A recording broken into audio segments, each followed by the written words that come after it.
When I first got started on Instagram, a lot of it was just creating when I can, creating when I feel inspired. Now I have much more thorough systems in place where I can film content, but really everything goes back to empathizing with my audience.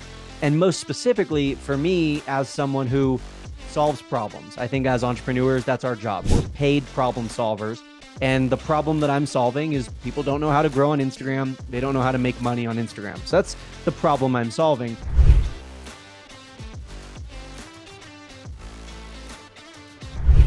Hi, everybody. This is Carolina Millan. Welcome to a new episode of Beyond the Hustle.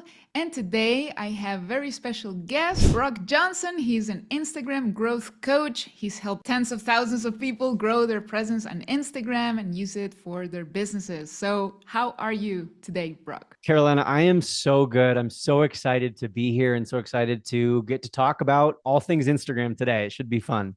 I love it. I'm very happy that you're here. And I know for sure that the people that listen to my podcast are going to get a lot of value today. As you know, Instagram is, well, for me at least, probably my main social media right now. It's where I'm the most active. I know that it's a very, very good tool. So let's dive into it. The first thing I want to know is for you to share a little bit more about your background with a very few people who may not know you yet.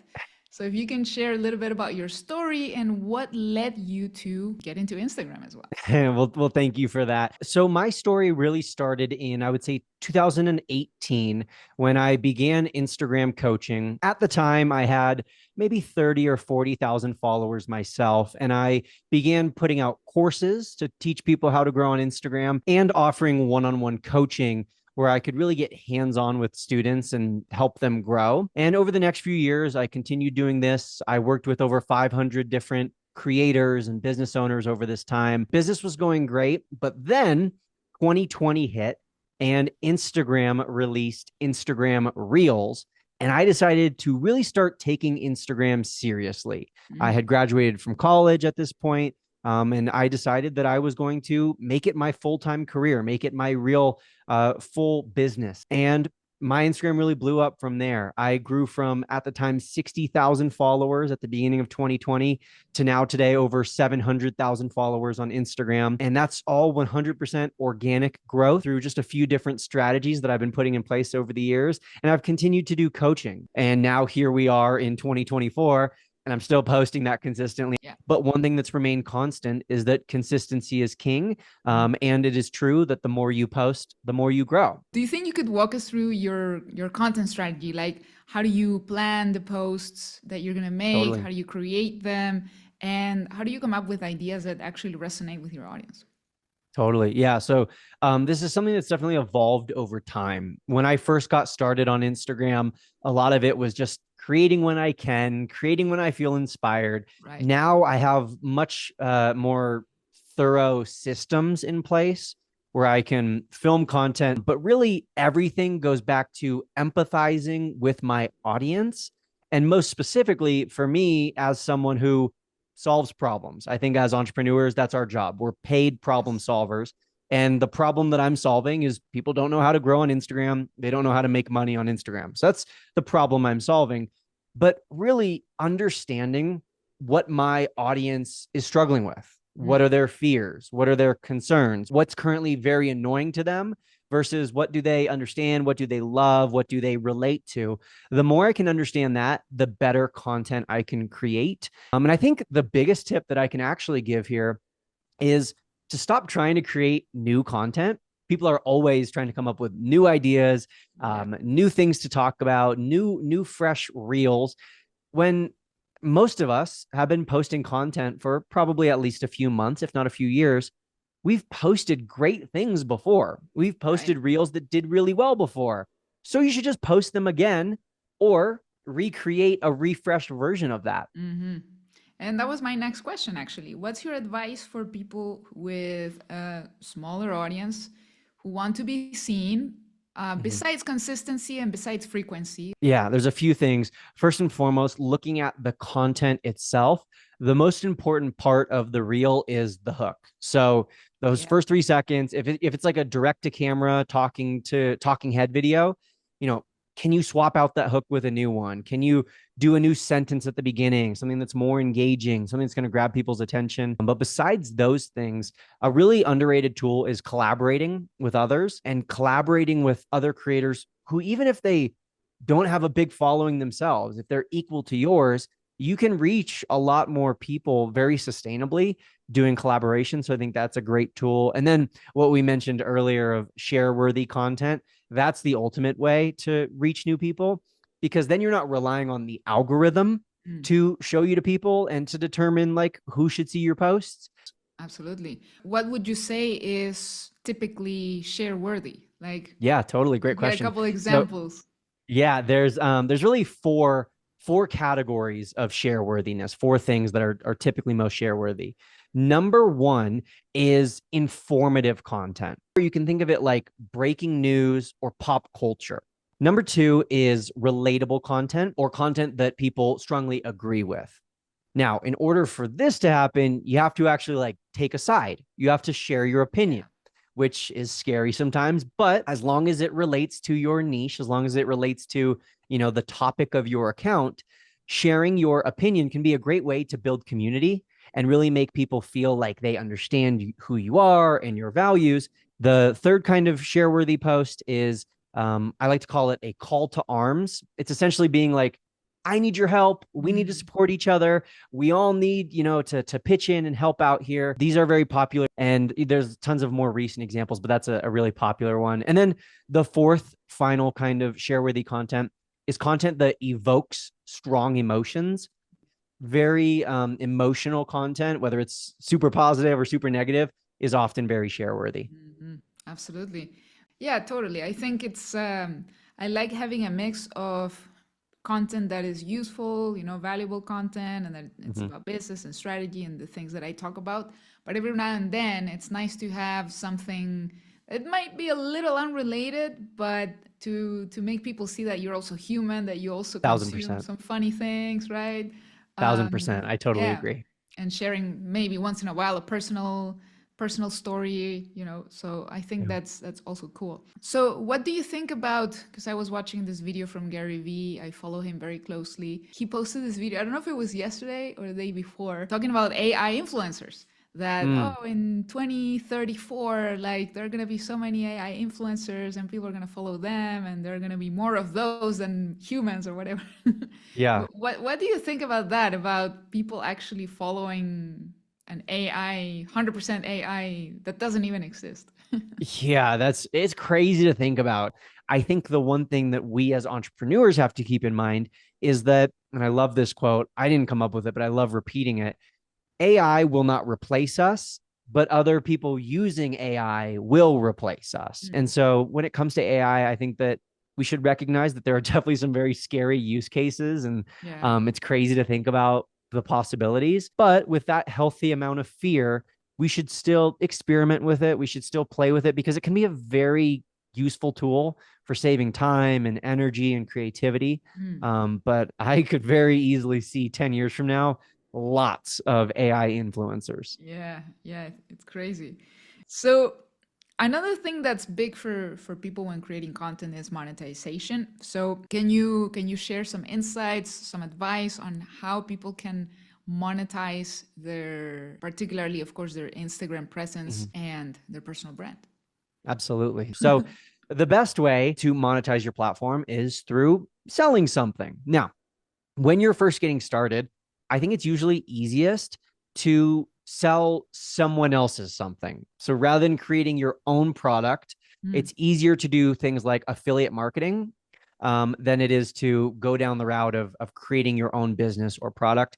So besides, I hear that you do a lot of reels, right? What are other content formats that you see are doing really well right now on Instagram? And of Mhm. course, some tips that you can provide to Yeah. optimize. It's such a great question. And I'm glad we're talking about it because reels are great and Mhm. reels are still the best kind of content for reaching new people. But if we think about photos and carousels, their demand went up because the algorithm changed. But their supply in many cases did not go up because a lot of people are not posting those to this day. So carousels and photo posts a great way to expand your reach and reach more of your audience. And specifically within those, the two kinds of posts that I see are doing the best are both technically a single photo, not a carousel, single photo. Mhm. And so I think those two kinds of posts are such a powerful tool for expanding your reach and increasing your engagement. I love that. Yeah. Reels, sometimes they do get me external people. Like, I mean, people who don't follow me. What you said, it helps you reach people who don't follow you. Yeah. So it's good to gain new followers. But at the same time, okay, those people follow you, but then you got to keep them engaged. Yeah. So when you do a photo or a carousel, I've noticed that that helps me reach more of my current Yes. followers, which is great because what's the use of growing and growing if those people are not even watching you or connecting with you, right? Exactly. Yeah. 1,000%. You hit the nail on the head. Mm-hmm, totally. So, what do you think are some of the basic things that somebody needs to optimize their profile? Yeah, totally. So first, username. Let's make sure that your name is in your username. That's what I prefer. If you like your name isn't available, you could try adding like a keyword. So if you were like a yoga instructor, you could be like samsmith.yoga to include like that keyword username first. Second, profile picture. It needs to be a close-up, well-lit selfie where we can clearly see your face. In fact, it should be so zoomed in and cropped in that we don't even see like, your stomach or like your midsection, just the face. Like we need to see your eyes, we need to see your face, we need to see who you are. And preferably that should be on like a solid background or at least a non-distracting background so that it stands out. Yeah. Then the number one mistake that people make with the bio, and I shouldn't even call it a mistake because people don't know it exists, is it's called your name and it's the line right below the profile picture. And so what most people do is they just put their name. They don't realize that that line is 100% searchable. So anything you put on that line becomes like a keyword where people can find you. Yeah. So if anyone looks at my Instagram, for example, on that bold line, it's the one right below the profile picture, it says Instagram growth coach because that's searchable. And so this is where you want to spend some time coming up with a term that kind of walks the line between, on one hand, popular, searchable, if you will, something that people are actually looking up, and on the other hand, not too generic. So like you wouldn't want to do, fitness or workouts, super broad, recipes, right? Super broad and generic, being searched for, but there's also hundreds of thousands of those accounts on Instagram. You might want to do like keto recipes or, at home workouts for moms. Like those things are more searchable, they're more specific, but they're still being searched for.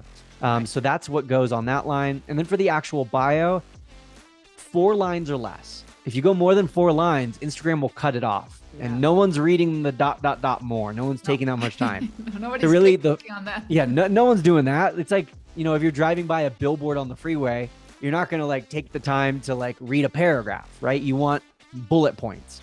So the first line of the bio, I like to recommend that it's something that tells you what your niche is, what you do, like why should someone follow you? What are you posting about on Instagram? That's what the first line does. The second and third line can offer credibility. They can offer some background, like why should we follow you? Okay, so you're coaching people on how to grow on Instagram, but why should we listen to you? What's your expertise? Okay, you're giving at-home keto recipes, but why should we listen? Like what's your background? And then the fourth line, or for some people it will be the third line, but just whatever that last line is a call to action. What do you want people to do next? Do you want them to send you a direct message? Do you want them to follow for more? Do you want them to watch your stories? Basically, what do you want people to do now that they have followed you? That's what goes on the last line. Absolutely. And something I notice is people miss out on putting a link there. Absolutely. And now you can put multiple links. Yeah. So you should. Yeah, absolutely. Definitely put a link. It would be silly not to. If you have a business, if you have a website, put a link. Absolutely. Mm-hmm. Are you using the Instagram channels now? Do you recommend that people create one even when they don't have many followers? How are you leveraging that tool? Yeah, broadcast channels are such a great tool, such an underrated tool. Yeah. And they're underrated because when you create one, which for those people listening who don't know what a broadcast channel is, it's like a group chat where only you get to talk. Everyone else just gets to listen. You're sending out broadcasts, hence the name, but you're sending out messages that everyone else can read and interact with, but they can't actually respond. So it's a really useful tool for promoting things, for selling things, for polling your audience, for giving quick little valuable tips and insights. Those are the two things I do the most. I kind of alternate between, hey, here's a quick tip, here's a quick reminder, here's a quick bonus, or hey, answer this poll, answer this question, I want your feedback. Now, a couple last questions. What's your advice for entrepreneurs who are struggling right now with content creation? Whether they're creating content and they feel like nobody's watching, or they're not consistent and they're like about to give up, right? What's your advice for people struggling right now with their Instagram strategy? Yeah, I think first and foremost, I want to validate that a lot of people are struggling. I don't want to say everyone, but I might be so bold as to say the majority of business owners are struggling with content creation and consistency, and especially struggling with low views and low engagement. I will also say this. Now is the best time. It's never going to be better than it is right now. You're never going to have the opportunity that you have right now. So even though it's not easy, it is worth it. And so I think embracing the suck and being like, yeah, it's not going to be fun for a few months. While I build this new skill, it's not going to be easy, but it is going to be worth it. And I love removing us from the context of social media, because on social media, everything is instant. Everything is right now, right this second, blow up overnight, go viral, become famous, make $1 million. But in life, we understand that's not how things work. It's going to take months, if not years of, hey, this sucks right now. This isn't super fun. I'm still learning this skill. I'm not very good at it. But really, if I can say anything, it's that it is worth it in the end. Yeah, absolutely. So, Brock, thank you so much for your time today. It's been awesome, super valuable. Where can people find you? Where can they connect with you? I mean, obviously Instagram, but anything you want to share where people can message you or interact with you or learn more about you? Absolutely. So Instagram is, like you said, the best place to follow me. I am on every platform with the same username. It's Brock11 Johnson. So Brock11 Johnson. And then we also created a free guide with some Instagram story ideas for your audience if they want to check those out. So I'm totally free to download. And those are on instaclubhub.com/historias. I will send you the link to that so you can put that. Awesome. Yeah. So thank you so much for your time today. Thanks to everyone who listened or watched. Make sure you leave a comment. Make sure you go follow Brock, download the guides that he's providing us. And thank you so much for sticking with us. Thank you, Brock. Thank you.